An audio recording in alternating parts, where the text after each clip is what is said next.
Assalamualaikum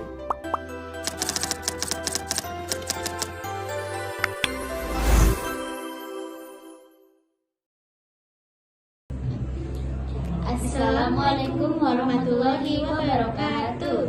Perkenalkan, nama saya Dina Dan saya Najla. Di sini kita ingin berdiskusi sedikit tentang HAM atau yang dikenal sebagai hak asasi manusia. Nah, Najla, aku pengen nanya nih, Ya. HAM itu apa sih? Nah, Bisa jelasin nggak? HAM itu adalah kepanjangannya itu hak asasi manusia, yaitu merupakan anugerah Tuhan yang Maha Esa kepada manusia sejak dalam kandungan dalam bersifat universal. Dalam arti tidak mengenal batasan-batasan umur, jenis kelamin, negara, ras, agama, dan budaya. Hal ini menjadi landasan moral manusia dalam berinteraksi dengan manusia lain dalam masyarakat. Oh gitu ya? Iya, betul. Dina tahu nggak sih apa itu tujuan HAM? Tujuan dari HAM sendiri itu untuk menjamin keberadaan harkat dan martabat manusia serta menjaga keharmonisan dengan lingkungannya. Hak ini juga berlaku seumur hidup dan tidak dapat diganggu-gugat oleh siapapun. Seperti itu tujuan dari HAM ini. Seperti itu. Iya. Oke, jadi Dina tahukah contoh-contoh kasus dari pelanggaran HAM itu apa saja? Kalau contoh kasus kayaknya banyak ya, tapi sini aku bakal bahas sedikit aja. Nah, dari pelanggaran HAM sendiri itu meliputi pelanggaran hak asasi manusia yang bersifat kejahatan biasa dan kejahatan luar biasa. Contoh yang termasuk kejahatan biasa antara lain itu pemukulan, penganiayaan, pencemaran nama baik, dan menghalangi orang untuk mengekspresikan pendapatnya.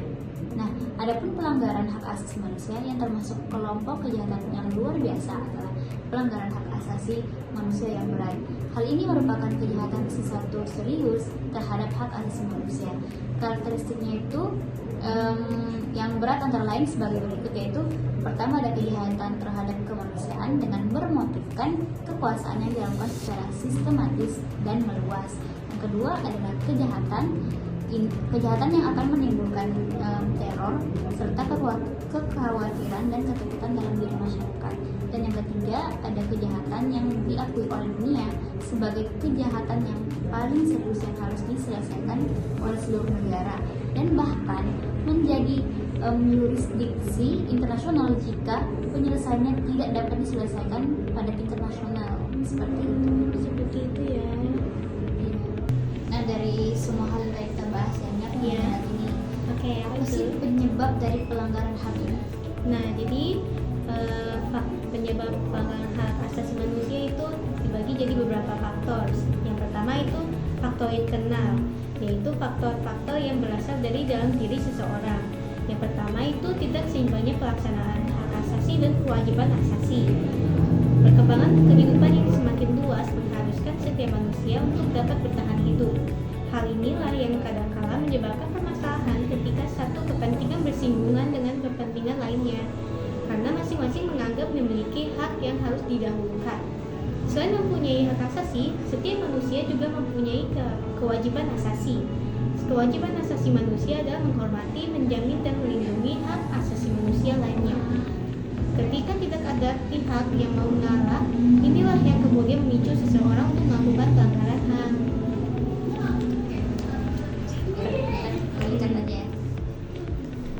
Nah, lalu yang kedua itu belum adanya kesepahaman dan kesamaan mengenai konsep HAM.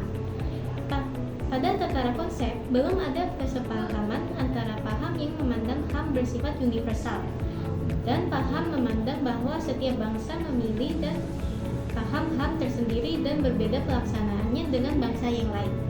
Yang ketiga itu sikap individualisme. Pandangan HAM yang bersifat individualistik dalam mengacak kepentingan umum. Hal ini karena orang akan berorientasi terhadap kepentingan individu tanpa memperhatikan kepentingan orang lain. Dengan kondisi seperti ini, orang merasa tidak peduli dengan hak-hak orang lain. Yang penting adalah hak dirinya terpenuhi. Yang keempat itu kurangnya kesadaran tentang hak asasi manusia. Pemahaman terhadap HAM yang tidak sama menyebabkan pandangan terhadap HAM juga berbeda-beda. Jika seseorang sadar dan pentingnya menunjuk HAM, Dalam bersikap dan bertingkah laku, seseorang akan hati-hati agar tidak sampai melanggar HAM. Hal ini berbeda dengan orang yang kurang memiliki kesadaran tentang HAM. Orang akan cenderung tidak mengindahkan hak-hak orang lain. Yang kelima itu rendahnya sikap toleransi.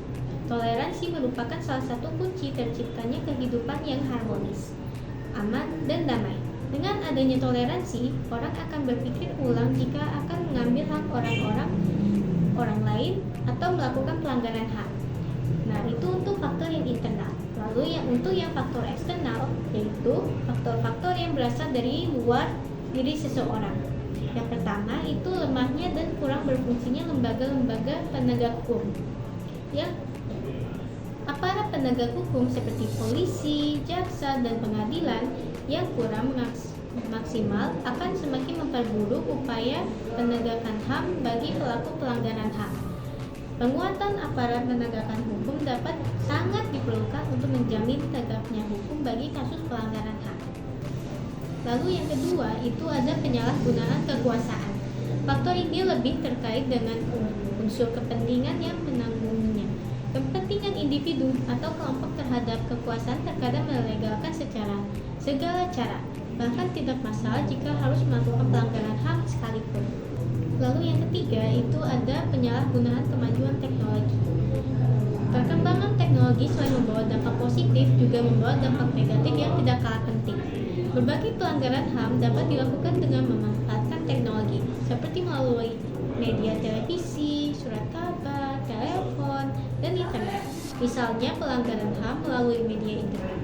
Kasus penculikan, pemerasan, bahkan berujung pembunuhan terkadang memanfaatkan media ini. Tidak jarang pula pelanggaran HAM yang mengakibatkan dampak terhadap mental dan psikologis berupa kekerasan verbal, seperti hinaan, cacian, dan makian di dunia yang serba digital ini. Oh, seperti itu ya. Iya. Oke, Dina tahukah contoh-contoh kasus dari pelanggaran HAM itu apa aja ya? Ada banyak sebenarnya. Nah, di sini aku akan bahas beberapa ya. Nah, Pak, untuk contoh kasus pelanggaran HAM di Indonesia ya. Nah, pada paruh kedua pada abad ke-20 itu standar hak asasi manusia telah dirumuskan dan diterima secara luas oleh bangsa-bangsa dunia. Namun, sayangnya pelanggaran HAM menjadi fenomena yang menarik perjalanan sejarah dunia. Hal yang sama juga terjadi di Indonesia. Nah, ada beberapa pelanggaran hak asasi manusia yang terjadi di Indonesia. Pertama itu ada yang seperti kita tahu peristiwa Tanjung Priok pada tahun 1984. Nah, ini peristiwa yang terjadi pada tanggal 12 September 1984. Peristiwa ini dipicu oleh masalah SARA atau suku, agama, ras, dan antar golongan. Nah, dalam peristiwa ini diduga terjadi pembunuhan, penangkapan, dan penahanan sewenang-wenang, penyiksaan dan penghilangan orang secara paksa. Yang kedua itu ada kasus peristiwa Aceh tahun 1990 sampai 1998. Nah, peristiwa ini terjadi ketika di daerah operasi militer atau DOM diberlakukan di Aceh. Nah, tragedi pelanggaran HAM ini terjadi diduga karena dipicu oleh unsur politis pihak-pihak tertentu yang menginginkan Aceh menjadi negara merdeka. Nah, banyak tindakan kekerasan dialami oleh rakyat Aceh, serta ditemukan sejumlah kasus pembunuhan, penculikan, dan penyiksaan. Ketiga tuh ada kasus terbunuhnya Marsina di tahun 1993. Nah, Marsina ini adalah seorang buruh pabrik PT CPS. Yang Marsina ini aktif dalam unjuk rasa untuk memperjuangkan nasib para buruh. Nah, selang beberapa hari setelah unjuk rasa, Marsina ini ditemukan meninggal dengan tubuh yang penuh tanda penyiksaan dan penganiayaan. Nah, peristiwa ini pun diduga merupakan peristiwa pelanggaran HAM. Dan banyak lagi kasus-kasus lainnya ya. Seram sekali ya kasusnya. Iya. Nah, dari kasus-kasus yang telah aku jelasin tadi ya, pasti kita harus nyari upaya dalam penanganan kasus kan. Nah, Ya, betul. untuk upaya penanganan kasus pelanggaran HAM sendiri itu ada apa aja sih? Nah, upaya penanganan kasus pelanggaran HAM itu salah satunya itu upaya hukum penanganan pelanggaran HAM Hingga saat ini, penegakan hak asasi manusia atau HAM merupakan salah satu isu penting dalam kehidupan bernegara dan bermasyarakat Indonesia. Hal ini karena masih ada pelanggaran HAM di Indonesia yang dianggap belum terselesaikan dengan baik. Lahirnya UU Nomor 39 Tahun 1999 tentang hak asasi manusia diharapkan dengan membantu penegakan dan perlindungan HAM di Indonesia. Selain itu, lahirnya UU Nomor 26 Tahun 2000 tentang Pengadilan HAM menjadi tonggak baru dalam perlindungan HAM di Indonesia. Hal tersebut merupakan salah satu upaya pemerintah untuk menegakkan dan melindungi HAM. Undang-undang ini merupakan hukum formal yang merupakan pelengkap dari UU Nomor 39 Tahun 1999. Diharapkan dengan adanya UU Pengadilan HAM, pihak yang berwenang dapat menyelesaikan kasus pelanggaran HAM terdahulu yang terjadi pada masa lalu dan mencegah serta mengurangi terjadinya pelanggaran HAM di Indonesia. Upaya penyelesaian penegakan terhadap kasus pelanggaran HAM bergantung pada kondisi pelanggaran itu. Apakah kategori berat atau biasa? Apabila termasuk dalam pelanggaran kategori berat, menyelesaikan melalui peradilan HAM. Seperti itu ya. Seperti itu.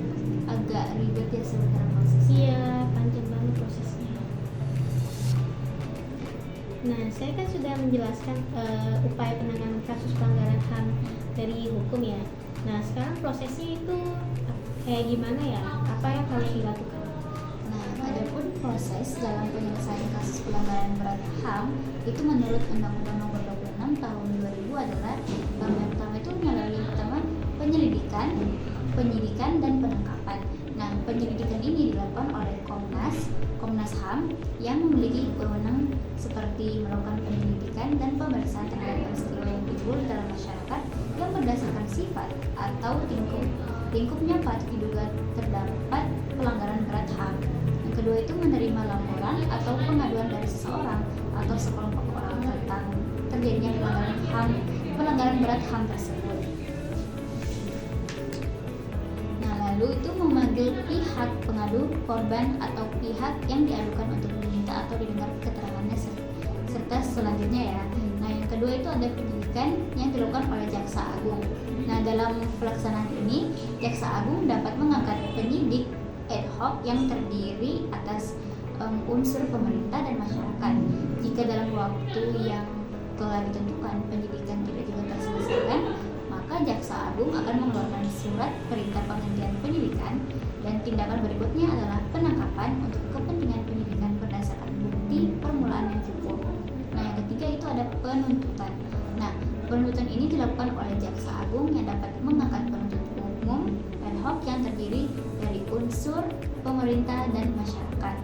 Penuntutan ini dilakukan setelah tahap penyelidikan selesai. Nah, penuntutan ini juga dilakukan paling lama 70 hari sejak tanggal hasil penyidikan diterima. Dan yang terakhir itu ada pemeriksaan di pengadilan. Nah, berkas perkara diserahkan kepada pengadilan HAM oleh Jaksa Agung untuk kemudian diperiksa dan diputuskan lagi.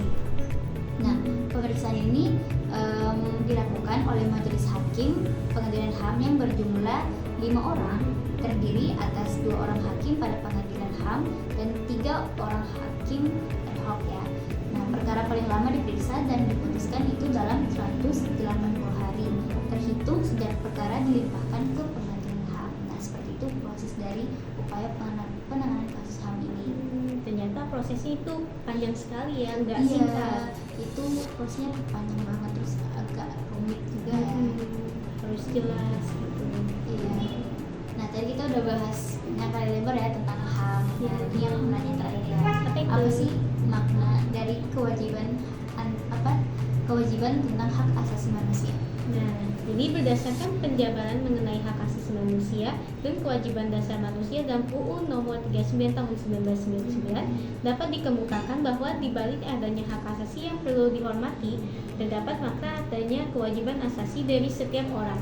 Kewajiban asasi yang dimaksud adalah kewajiban dasar manusia yang ditekankan dalam UU Nomor 39 Tahun 1999 sebagai seperangkat kewajiban yang apabila tidak dilaksanakan tidak memungkinkan terlaksana. dan tegaknya hak asasi manusia. Seperti itu ya. Ya begitu. Oke. Nah, mungkin itu saja Iya. pembahasan kita tentang HAM yang ada di dunia dan di Indonesia. Nah, mungkin kurang dan lebihnya mohon dimaklumi, kita juga masih dalam proses belajar tentang hak asasi manusia. Kurang lebihnya mohon maaf. Wabillahi taufiq wal hidayah. Wassalamualaikum warahmatullahi wabarakatuh. Isi. Ini ada sih. Lagi belajar nggak ada. Nggak ada. Tidak ada. Gimana emang nggak ada? Nggak ada benar. Oke. Hak kewajiban asasi manusia. Makna Terus apa? bisa pasti ada penyebab dari pelanggaran hak asasi manusia. Tidak boleh. Iya, nggak boleh. Ditanda bagi lahirnya perlindungan terhadap HAM yang menjadi inspirasi munculnya perlindungan HAM di tempat lain, seperti dikemukakan pada tanggal 1